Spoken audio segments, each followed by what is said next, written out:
Greetings of the day.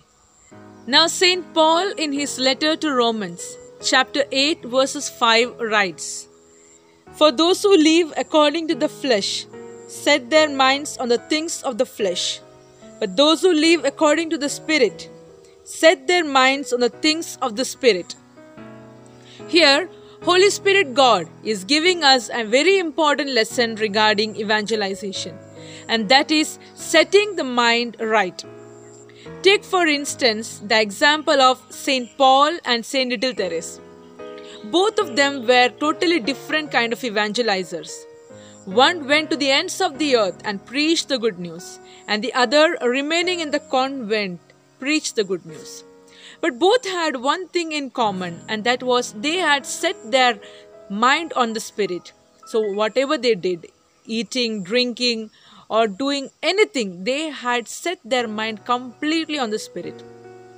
Now, what is this setting the mind on the Spirit? That is, when the Spirit says, pray, go and pray. When the Spirit says, read the Word of God, read the Word of God.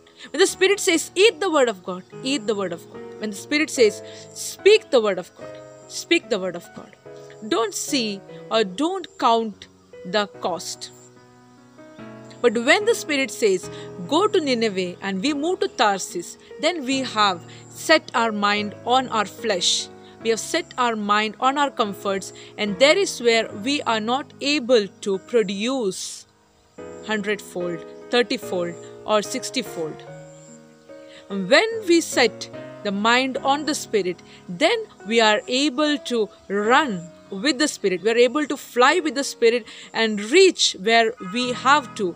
And there we are able to proclaim the good news in whatever situations, in whatever ways we are.